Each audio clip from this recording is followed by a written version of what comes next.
Did you? None whatsoever. We just arrived, unannounced, seized the files. And you've been very adept all evening at answering a question with a question. Do you have any indication? The SFO didn't make an appointment, if that's what you mean. But Daniel Morris had been in touch a few months ago. I don't see that's any interest of yours, Charles. You're not going to do yourself any good, you know, playing all this so closely.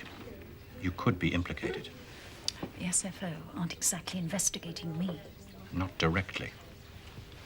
But if they start examining our past dealings with Relton, they could discover certain information concerning you. For example?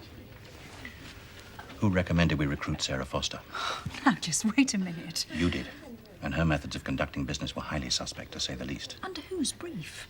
The only brief I give my senior executives is to use their own initiative and make their own decisions.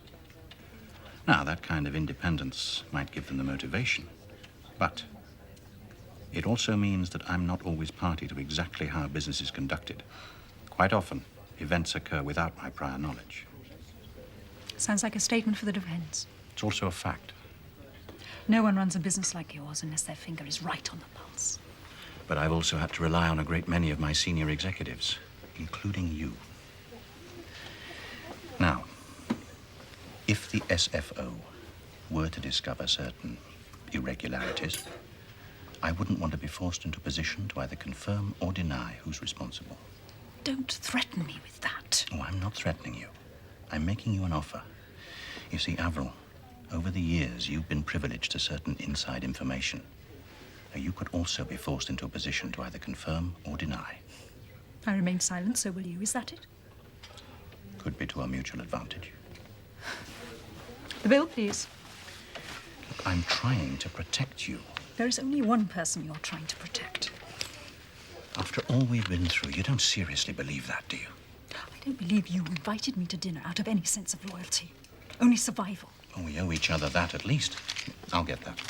No. You don't owe me anything. And I certainly don't owe you even the price of a meal.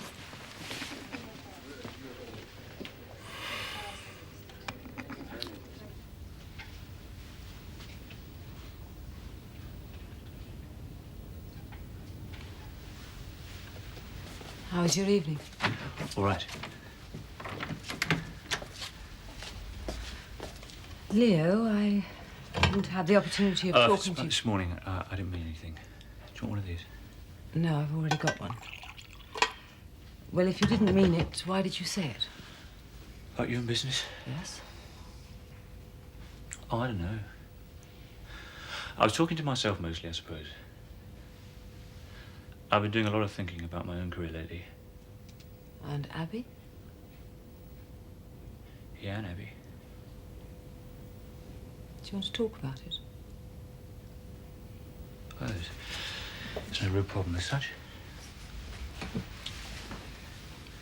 Today, during Abby's checkup, the doctor brought up the subject of marriage. And? Obviously, it's something we haven't really considered yet. Well, there's no rush, is there? Particularly if you're unsure about anything. Well, not on the face of it. Why do I feel let down? What do you mean? You know, sometimes when I think of everything that's happened with William and Orrin, I don't feel any love for Abby. The only thing I feel is anger at being used, even where the baby's concerned. But I thought you were delighted. I am! I haven't said anything before. Abby planned to become pregnant. Oh, I see. At least I think she planned it. She didn't exactly say. I don't know if her feelings for me are genuine, or if the baby and I... It's as if she's just looking for a substitute for William. I don't want to end up as just another complication in her life. Have you said all this to Abby? No. Well, I think you should, darling. You owe her that at least. But more importantly, if you're thinking of marrying her, you owe it to yourself.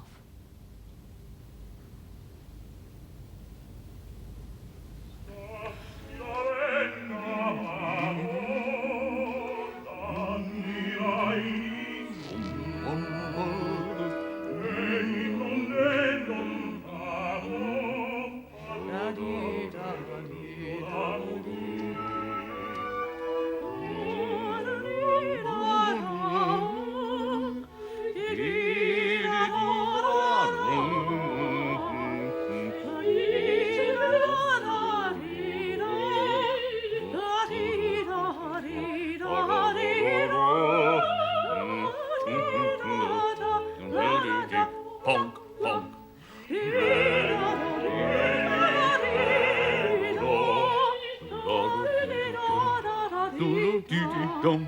Oh,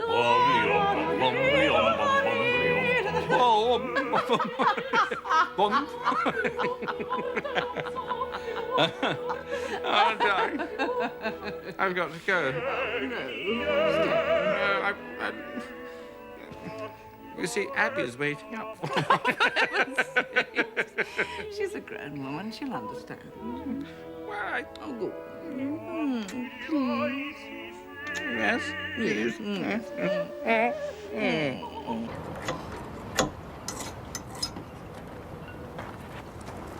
He knew there was a meeting. He said he'd be back in time. Oh, he is, Bill. Permanently back in time. That's his problem. What did he say where he was going? Just sailed into the estuary for an hour with Vanessa on the Pride of Leslie. Pride of Leslie? Yeah. One of the first boats that Jack and I ever built with a mermaid. Vanessa tracked her down for the birthday party. Birthday party? What birthday party? Well, I thought you knew, Tom. I'd better leave it to Jack and Vanessa to explain. Come on, lads. Let's get her out of the water.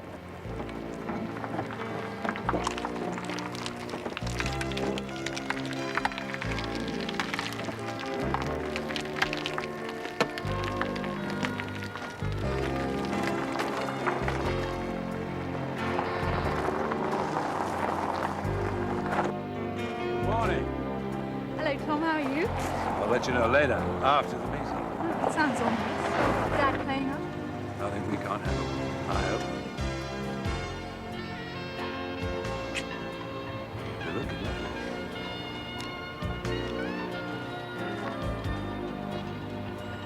Hi.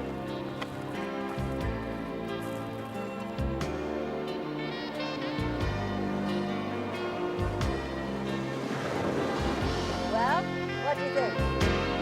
She handles just as beautifully as the day she was first launched. Where do you find her? Charlie Leslie's grandson. Don't you think it's time we went back?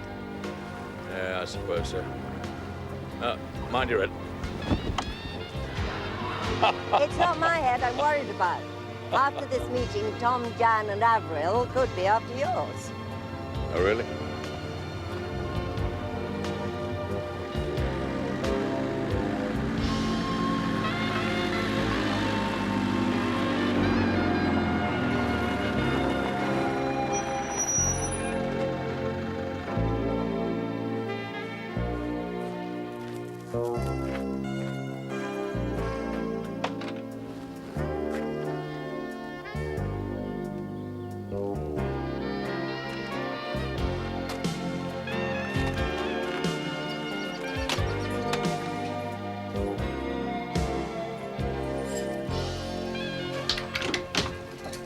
Yes, can I help? Yes. Would you mind letting me through? Who are you? More to the point, who are you? What are you doing in this house? May I ask what the business that is of yours? Perhaps you haven't noticed. I have a key. Yeah, well, I have some keys too. Look, I'm afraid Mrs. Howard is out. In that case, why are you in? Look, I think we both have a little explaining to do. I think so. I am Jan's mother. I live here. Now, if you haven't got a bad back, do you mind helping me in with the luggage? There you go. Thanks, Vanessa. Well, nothing really. I mean, she's a, Oh, well, a you hypochondriac, Jack. really. I mean, you know. I thought she was in hospital. Right. Now, having checked the local records and discovered the date the mermaid was founded, I thought it would be excellent PR to throw open the gates and invite all the yard's past customers to a party.